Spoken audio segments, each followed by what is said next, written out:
Right. Hello, year one economics. How are we? Apologies for the weird angle on that. I've got a builder in downstairs. So I've got to sit in the top floor bedroom, the guest room. As you can see, we've not even redecorated it. We've been here over a year, which says a lot about me and my view of the wealth effect. But there we go. Hopefully, half term was good for you all. Crazy news coming out the weekend with coronavirus. Seems like yesterday I was showing you those videos on how bad coronavirus was first time round and we're back in it again. Just to kind of rest assured, business as usual for us. It'll be online on Monday, face to face on Thursday. College is taking all the usual precautions and all that. So yeah, seriously, just business as usual. All is going to be good, people. I am convinced. Right, don't forget Thursday. You have your. So I'm checking my diary. Yeah, you got your assessment with me. And it's as we said before half term, so it is basically the complete macroeconomic stuff. For me, you don't need to be revising PPF, positive normative, or that kind of common economic problem, but you need to be doing everything from growth onwards. All right. Obviously, go through your exam structures as well. We haven't done too much on that recently, other than a bit of work we did before half term. We will be going back into that, but please make sure there are resources on Classroom for structure. So do take a look. Right then, bit of a long one today, bit of a confusing one. I think it's actually quite good that we do this via a video. I will be zooming with you this time next week because we're going to do some consolidation. Because obviously Thursday is an assessment, so there's going to be no kind of like lesson. So we'll do a Zoom this time next week with some more aggregate supply exercises. But this is your resource for aggregate supply. I'll set you a couple of worksheets, and obviously rewind, pause, fast forward. If the need be. This is not as easy as supply for micro. Okay, let's get onto it. So, what do we need to do? We need to recognize the factors that influence the amount that a complete economy on aggregate is willing to supply at various prices. For example, we might be considering the cost of production, how much investment is going on, and the availability of our factors of production, our land, labour, our capital, and our enterprise. And sadly for you lot, we need to recognize that there are different curve shapes. So this is hopefully there's a little clue to you. There's going to be more than one type of diagram. In fact, there's going to be three. Okay. Right then. Now, aggregate supply, unlike supply in general, is all about the short run and the long run. Okay, and there's a few things we need to think about in these timescales that are quite similar, but whereas the short run can't sort out these issues, in the long run we can. All right. So SRAS, before I show you the diagram, what do we know? SRAS, short run aggregate supply from 0 to 1 years, sums up every single supply curve within the economy. And don't forget, I'm looking at year 2 mocks before half term. They keep on talking about aggregate supply, but for one firm. So, aggregate supply for the housing market, so to speak. You can't think like that. Aggregate supply is every single supply curve in the economy. So it's copper, it's weapons, it's medicines, plus housing, plus whatever. Okay, it's every single supply curve added up. And just like with Tim, it's upward sloping. Okay, but what do we need to recognize about the short run? The short run we need to recognize is the period when wage rates, okay, so how much we're getting paid, and the prices of other inputs within the economy are fixed. Okay, what do we mean by that? Between 0 and 1 year, my salary is not going to go up by £10,000. Okay, between 0 and 1 year, my salary might go up by 200 quid, for example. So the kind of rise that I can get is seen to be fixed. And what you'd also say is like the price of copper, the price of oil. Yeah, it might change little bits here and there. I'm doing weird handshapes here, people, but it's pretty much fixed. The price of oil in the space of 1 year is not going to double or treble or quadruple. Okay, so because of that, this limits what firms can do with regards to their output. Okay, and as the fourth bullet point says, is in the short terms, if a firm wants to increase its supply, so if the economy wants to increase their supply in aggregate, if everyone wants to be increasing their supply, well, they kind of can't. I don't know, increase wages by £20,000 per worker to make us work harder. Okay, they can't. Yeah, pretty much that's it. Things are just fixed. Okay, so what they'll do is that they'll take their existing resources and they'll work them harder. Okay, and we'll stick with the idea of an employee. So as opposed to bringing in and training new staff, how do they do this? Well, simply for me at Leighton, my wage is not going to rise. Okay, it's going to stay the same in the space of a year, But what the college might say to me is, well, listen, what we're going to start doing now is we're going to be in college all time, working from 9:30 till 7:30. Okay, there's nothing you can do about it. We're going to be paying you the same wage. That's it. Okay. How are costs impacted? Well, costs really won't particularly change. Okay. In that respect, if you're making people do more work, if you're sweating them, when we say when you sweat a worker, you make them work harder, but for the same amount of salary. Um, Costs won't really be impacted, to be honest with you. Obviously, if firms do choose for whatever reason to train new staff and bring in new staff in that short-term period, costs will be impacted. And obviously, we know in business, if costs go up, prices will have to go up to let firms protect their profit. Okay, and that's the same as for the whole economy. Will there be drastic price rises? Probably not. Okay, probably not. And the last thing to say, SRAS is relatively price elastic. If prices go up of finished houses, of cars, of petrol made from oil, obviously, an increase in price will lead to an increase in output, because we know that firms and an economy itself, think Britain, think America, is a profit maximizer. Okay, and obviously an increase in price means that firms can make more profit per sale. They're going to try profit maximize. Okay.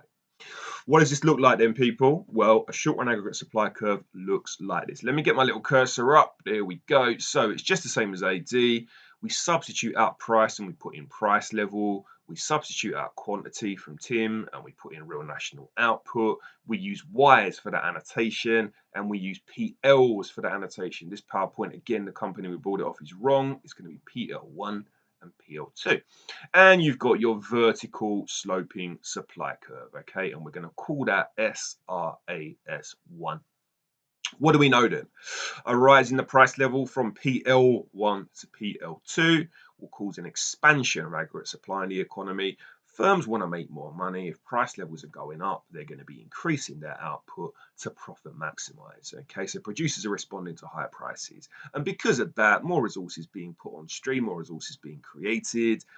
Real national output goes from Y1 to Y2. Okay, so far, no differences from Tim other than the annotations, the PL, the RNO, the Ys, and the PL1 and SRAS, not S anymore. Okay. The key thing to recognize is that SRAS shifts, okay, and we're going to show you shifts in a minute, but only three things will shift short run aggregate supply, okay? Only three things are going to be shifting it. That's an increase or a decrease in wage rates, that's an increase or a decrease in raw materials, and an increase or a decrease in taxation, okay? And these are called our costs of production. Now, I know we're talking about the aggregate economy, the whole economy, and you might be saying, well, cost of production applied to one business. That's true, but we're taking the cost of production for every single business and we're adding them up, okay? And look at the use of terms that I've bought. I'm not using in, out now. I'm using upwards and downwards, okay? This does get a bit confusing. This is a terminology that I learned when I was at uni, so I will make a comment on that now. If wages go up, costs of production will increase, okay? Costs of production are going to increase. That will shift your supply curve upwards, inwards to the left. And I'll show you that in a minute. If the cost of production for raw materials comes down, that is going to shift your SRAS curve downwards, outwards to the right. And if tax was to go up for whatever reason, so that's more of a cost of production. Every time you're producing, every time you're making profit, you're paying more tax. That's going to be shifting your SRAS curve upwards, inwards to the left. Okay. So these are our shifts then. Let me get my cursor back. There's SRAS1. There's been an increase in the price of natural resources inwards to the left. But look, in theory, if this was a more shallow curve, this SRAS2 would be moving upwards. Okay, so there's less real national output. Shift caused by a decrease in the price of natural resources. We go from SRAS1 to SRAS3. So that's outwards, that's to the right. But if we had a shallower curve, that will be moving downwards, okay, away from the origin. So the shift is exactly the same as you've done with Tim, okay? But I'm just using different terminology. Then there's nothing stopping you saying inwards to the left. I say upwards, downwards. There's nothing wrong with you saying outwards to the right. I say upwards, downwards. Okay, but I'll come back over that when we Zoom next week. All right, now, as if this wasn't painful enough, now we've got to think about the long term, 1 year to infinity. Okay, in the long run, we do know that there is a limit on how much firms can increase their supply. All right, there's a limit on the amount of labor that can be hired in an economy. Capital is in fixed supply, and you can only sweat your current resources so far until they can no longer be used. If we go back to the thing on SRAS, if I was getting the same salary working from 9:30 to 7:30 every day, I'd probably go off with stress or with I don't know, mental health, that kind of stuff, depression. So you can only stretch me so far. I'm a human being. Machines are a little bit different. They don't get stressed, by the way, but there we go. There's only so much machinery that's around, and if you think about it, if a firm is building a football stadium, for example, and it needs 20 cranes, but there's only 15 cranes in supply at that point in the whole country, well, that's all they can use. They can't suddenly make 5 new cranes, or can they? In the long term, from 1 year to infinity, things can happen to grow the productive capacity of the economy. My wage might go up. The principal might be saying, listen, Neil, cheers, we're making you work from 9:30 to 7:30 every day. How about a £6,000 a year pay rise? It's going to happen in 1.5 years' time, but can you hang on until then? The company building the football stadium, okay, say that they're going to take 6 years to build the football stadium. They might only have 15 cranes now, but maybe within the space of 2 years, 5 new cranes could be built to give them their 20 cranes that they need. Okay, so in the long term, LRAS is going to be fixed at a given level of real output wherever the price level is. Okay, but LRAS, just like your PPF, can grow and it can shrink. Okay, so if LRAS, and I'll show you the curves in a minute, shifts to the right, it means that the PPF is expanding and there are more resources in the economy. So what we're saying is, in the short term, in the short run, you can't get new resources into the economy straight away. You can't suddenly magic up a £6,000 increase per worker in the economy to make them work harder. You can't, in a matter of weeks, get 5 new cranes on stream so firms can buy them. All right, but in the long run, we can, and that's what's going to be shifting long run aggregate supply. Okay, now there are 2 types of curve. Okay, don't start panicking. I can see you at the moment watching this thinking, oh my god, what is this? Okay, don't worry, this is easy. This curve is classical LRAS, classical long run aggregate supply. Okay, and what it assumes is that in the long term in the economy there is full capacity. There are no unemployed resources. This is just like the PPF working on the PPF curve. No one's phoned in sick. No machine has broken down. Everything is completely productive. And we'll look at productivity and efficiency next week. Okay. So what we get PL and we get our real domestic output, our GDP, our RNO, whatever you want to call it. And we're going to draw a straight vertical line. And we're going to call this long run aggregate supply. They've called it ASLR. I don't quite know why. I got this off the internet. It should be LRAS. Okay.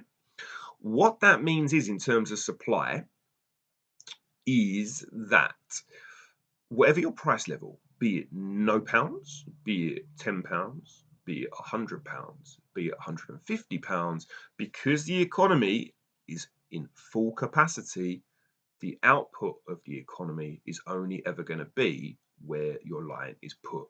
Okay, you're at full capacity, so you get Q, or would have put Q there, that should be Y, but you get Y level of production. All right, so whatever your price level does, your real national output is always going to be the same. All right, and this is a ridiculous idea. This is a ridiculous idea, because just like the PPF, within a given economy, you're never going to have a day when everybody is working. You're never going to have a day when no machines break down. Okay, so although the theory suggests that we could work at full capacity, and we'll talk about full capacity in more detail next week, this kind of theory needed to be disproved, and we'll come to the disproving in a bit. But just to recap then, price level, real national output, draw a vertical line upwards, call it LRAS, and all you need to recognize is that whatever the price level, long run aggregate supply is going to be fixed because we are at full capacity. Everything is working perfectly. Okay, now don't forget LRAS is the same as the output associated with producing on the PPF. So at any point here, all resources are being used. Okay, simple as that. So LRAS is the same as working at the PPF. LRAS in terms of something called the trade cycle, which we looked at when we looked at government spending, is the same as the trend rate of growth. We haven't really covered that yet, so just a quick bit of intel on that. This is the actual trade cycle moving through the peaks, the troughs, the recessions, the recoveries, the this and the that. But if we take an average of it, the trend rate of growth, that smooth diagonal line, is the line of best fit. And what it says is that even though we have these peaks and troughs, these booms and slumps, the economy is going to keep on growing. And when we work on that trend line, that means that the economy is working at full productivity. Okay. Now, here's the thing. LRAS, my friends, can shift just like AD can and aggregate supply in the short term can. Okay. You see, if I go back to what we're saying there is that because everything is working perfectly within the economy and that everyone has a job and that no one's phoning in sick and that every machine is working optimally and hasn't broken down, you can't do any more with regards to supply. So if the price goes up, if we look across, we're fixed at what we can do because the economy is working so perfectly, we can't get any more resources into the economy. Well, that's not totally true. Okay. We need to think about what can shift LRAS outwards, and we need to think about the link to the PPF. Okay.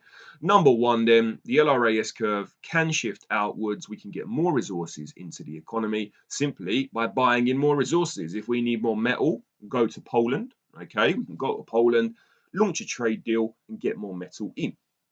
Similarly, with regards to machinery, say we've got a bit of machinery that only makes 100 units a day. If you ran it for 24 hours a day, we'll go and buy a new bit of machinery from Poland, for example, that can make 150 bits of output per day. So the quantity and the quality of our resources, the efficiency is going to go up. That means more resources. That means LRAS to the right.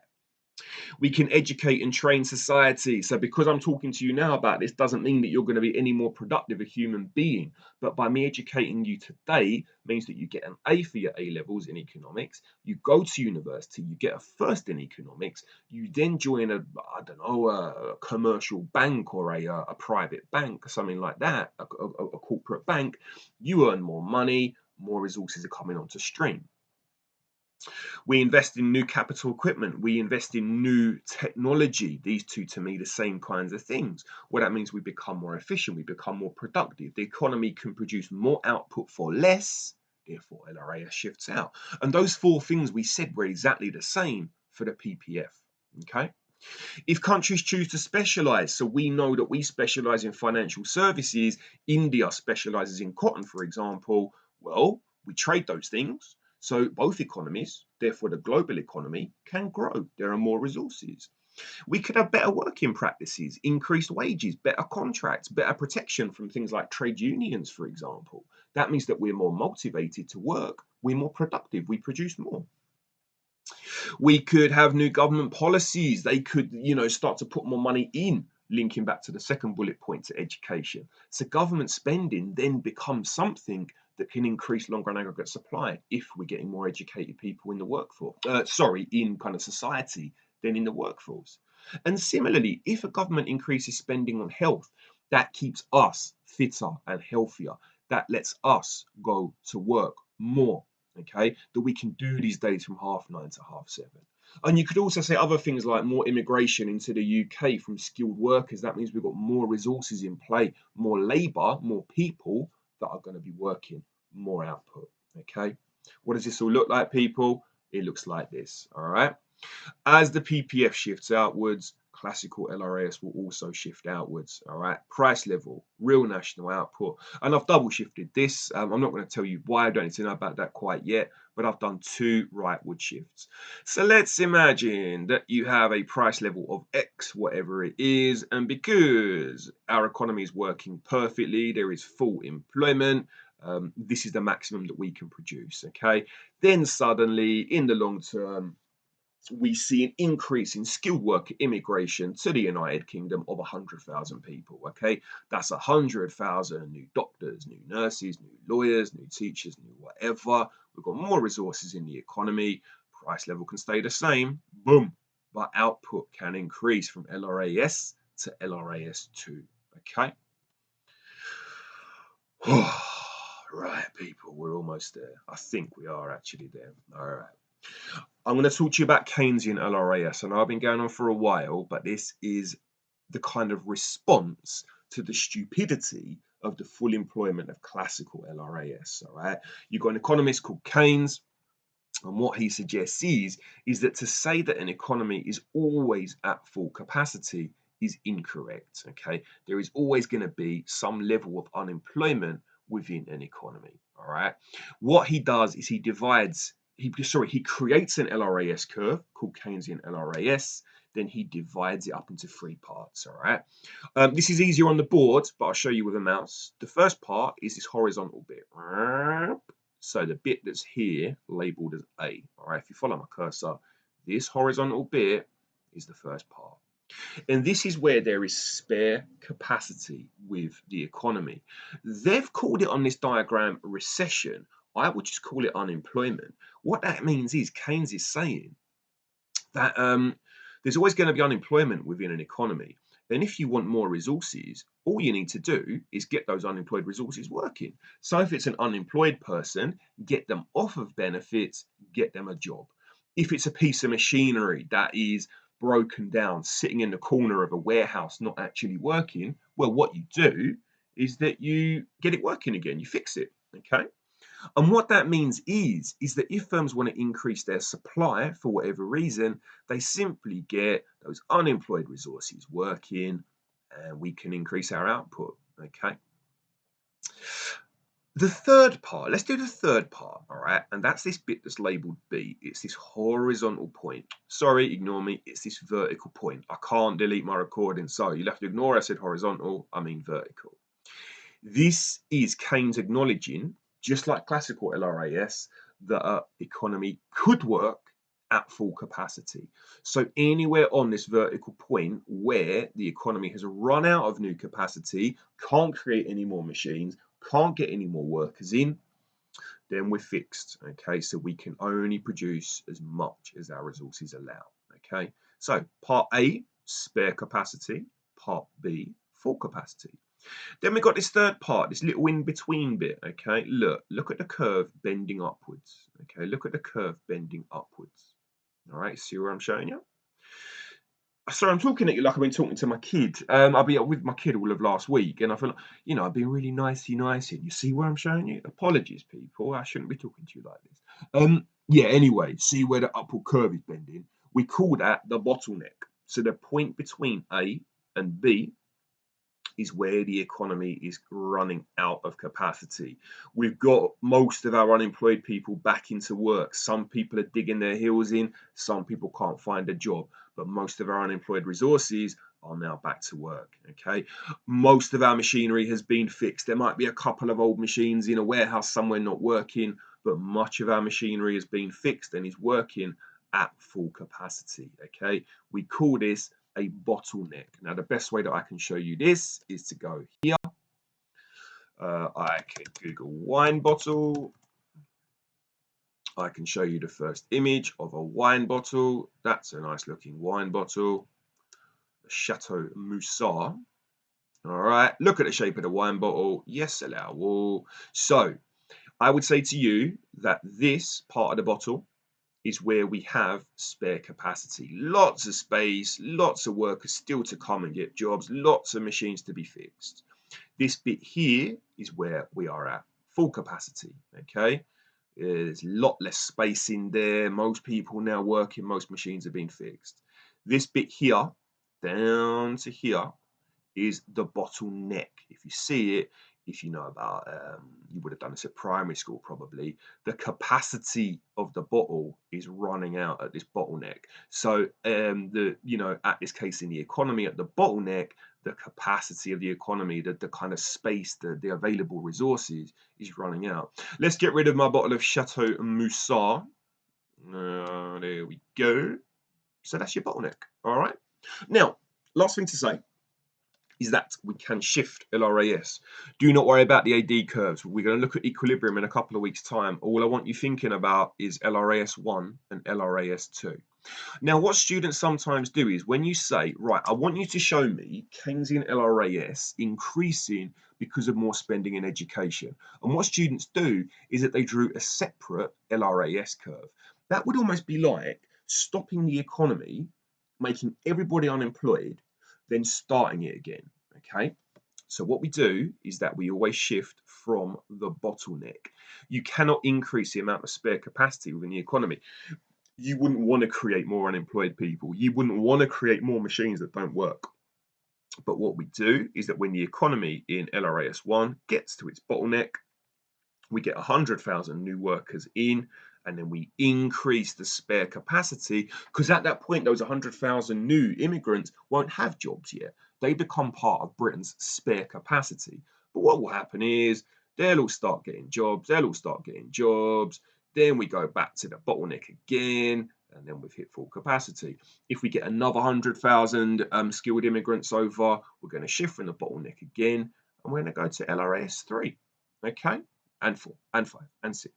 But don't worry about those AD curves on there yet. That will become clear when we go through something called macroeconomic equilibrium. That is it, ladies and gentlemen. All right, let's start things nice and easy today. I'm going to set you 2 worksheets. One is looking at short run aggregate supply. Do it using the SRAS curve. One is using long run aggregate supply. Okay, and then you've got a summative worksheet asking you about all 3 shapes. One thing I've not pointed out is that the curve shape that I want you using for LRAS on the second sheet, looking at LRAS, I want you using the Keynesian LRAS model. I don't want you using the classical, okay, and I'll explain why as we go. Well, I kind of have explained it. I think that classical LRAS is rubbish. You can't be at full employment all the time. It's nonsense. Keynesian LRAS shows a bit of realisticness, a bit of reality, okay? So for this sheet here, I want you using LRAS on the Keynesian model. And you don't need to put in AD, all right? We're only going to work with aggregate supply. So the 3 curves that we've looked at today, we'll do our assessment on Thursday. We'll look at productivity next Monday via Zoom and go back over this aggregate supply. So it will be next Thursday where we bring it all together for equilibrium. All right. Your deadline then is 4:30. As Tim has set you today as well, please be revising for my assessment on Thursday. Any queries, questions, or concerns, do let me know. I'll also stick down a register for you as well. All right. I'm on email all afternoon, so please do hit me up or via Classroom with any questions you might have. Have a productive afternoon, people. See ya.